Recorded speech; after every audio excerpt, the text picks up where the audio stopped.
Pour cette deuxième partie, je vais vous parler en fait du bilan démographique qui a été réalisé, mais pour la France métropolitaine, puisque notre bilan démographique 2020 n'a pas encore été publié pour les Hauts-de-France. Il le sera que le 8 juillet. Donc, ma présentation, en tout cas le diaporama, porte sur les chiffres France. Néanmoins, j'aurai quelques informations à vous donner au niveau des Hauts-de-France, sinon ça n'aurait pas beaucoup d'intérêt. Et notamment, comme nous sommes de toute manière en train de le préparer. Voilà. Donc, alors j'ai mis les conséquences sur la démographie à l'échelle nationale et tendance régionale. En fait, je vais vous faire le bilan. Et effectivement, on n'a pas fait le lien précis entre la pandémie et ce bilan démographique. Néanmoins, c'est un peu comme sur la surmortalité, hein, finalement. On sait que les conséquences, enfin, il y a un lien forcément entre les deux. Alors, ce qu'on observe en fait 9 mois après le début de la pandémie, hein, du début de la pandémie, c'est que les naissances ont fortement baissé en France. Et donc, en décembre 2020, on a 7% de nouveau-nés en moins qu'en décembre 2019. Et cette baisse s'est poursuivie de façon bien plus prononcée en début janvier 2021, avec 13% de naissances de moins qu'en janvier 2020. Alors, en fait, le nombre de naissances dépend à la fois du nombre de femmes en âge de procréer et de leur fécondité.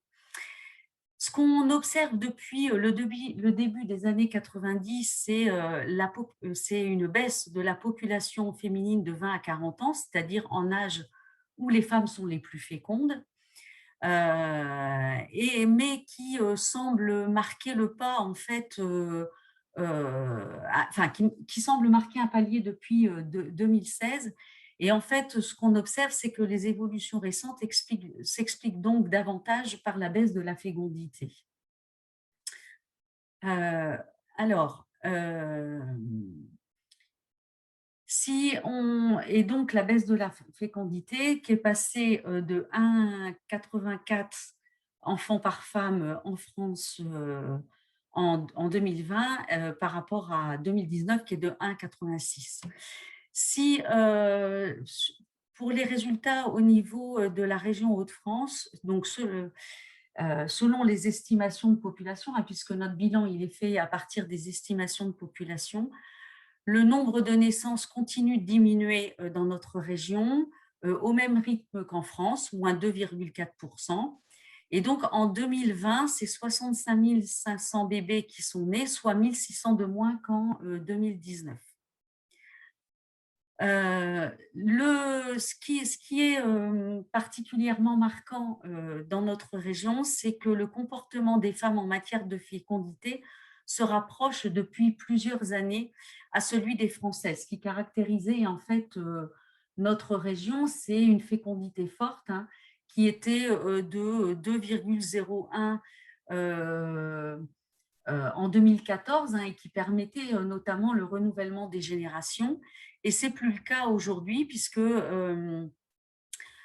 si l'indicateur conjoncturel de fécondité s'élève encore à 1,83 enfants par femme, au-dessus de celui de la métropole qui est de 1,80, depuis 2 ans, il est légèrement inférieur au taux de la France de 1,84 que je vous donnais tout à l'heure. Et donc, il ne permet plus le renouvellement de la population.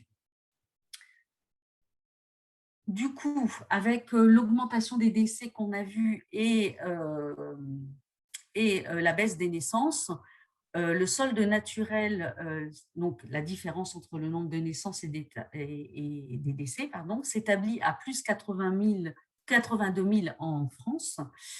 En 2016, il avait atteint son niveau le plus bas depuis la fin de la Seconde Guerre mondiale et il n'a cessé de baisser depuis lors et atteint de nouveau un point très bas en 2020.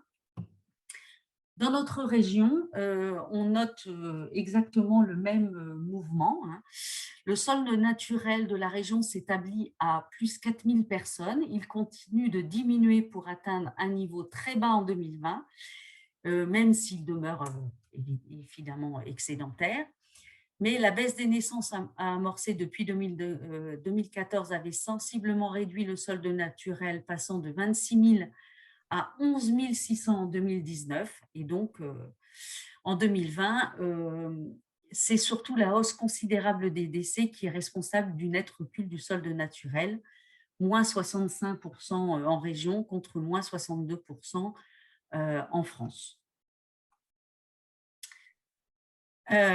Autre message important, en fait, c'est qu'en France, l'espérance de vie s'établit à 85,2 ans pour les femmes et à 79,2 ans pour les hommes. Elle diminue nettement par rapport à 2019, moins 0,4 ans pour les femmes et moins 0,5 pour les hommes. Et cette baisse est bien plus forte qu'en 2015, année marquée par une forte grippe hivernale, moins 0,3 par an pour les femmes et moins 0,2 ans pour les hommes.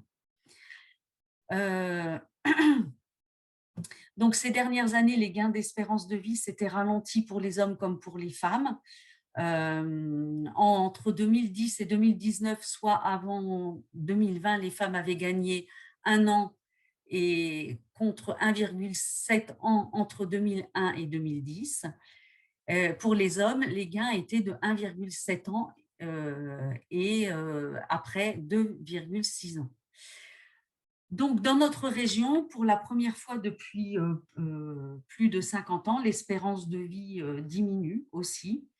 Elle s'élève à 76,6 ans pour les hommes et à 83,1 ans pour les femmes.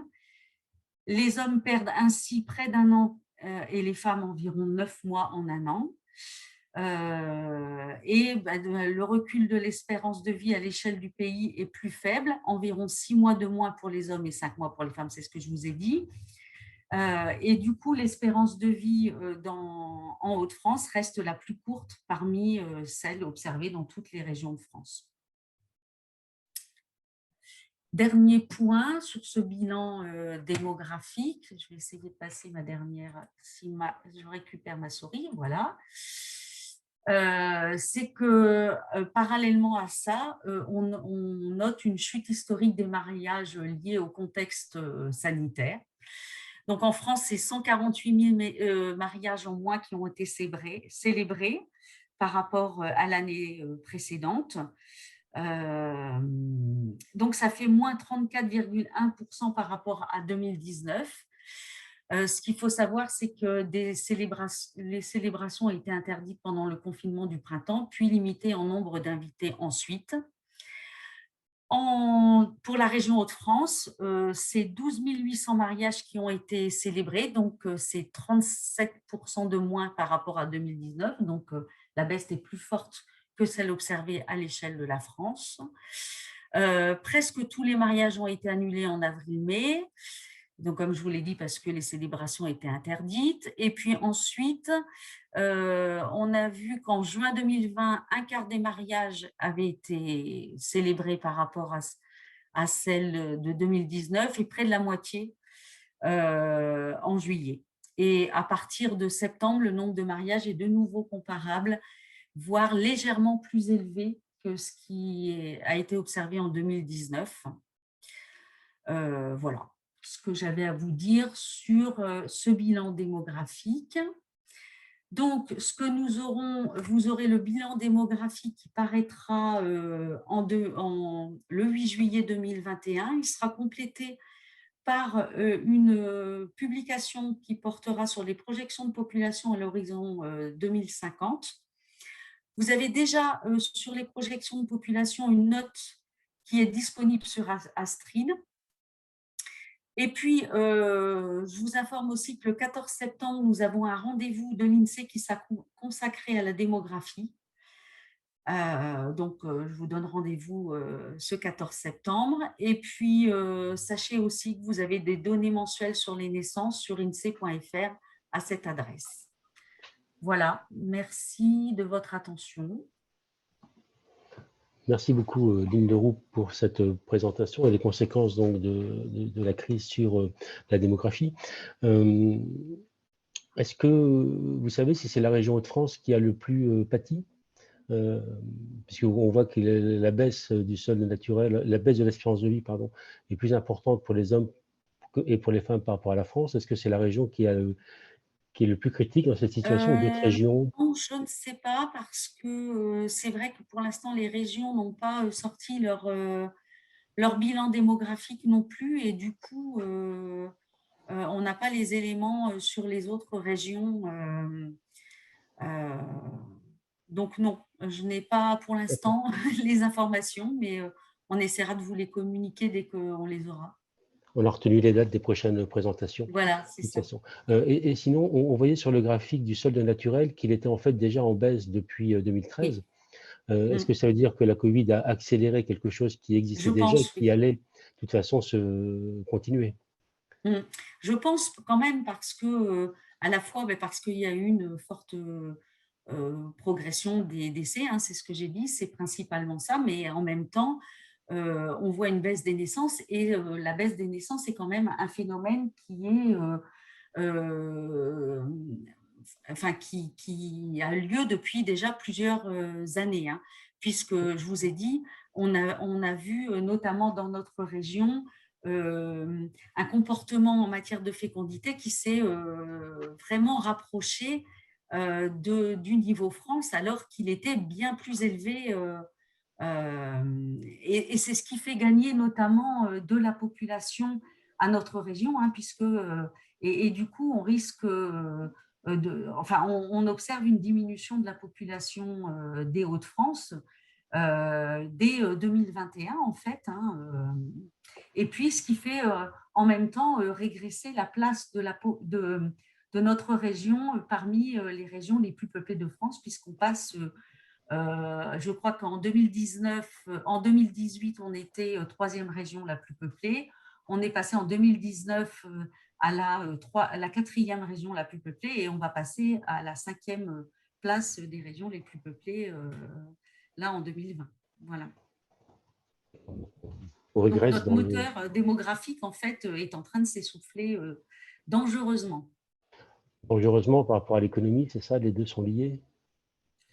En tout cas, notre population, même si elle reste plus jeune, alors déjà, on avait effectivement un poids économique bien plus faible qu'un poids démographique, donc peut-être que ça va rééquilibrer, mais euh, enfin voilà. La tendance en matière de démographie n'est pas optimiste.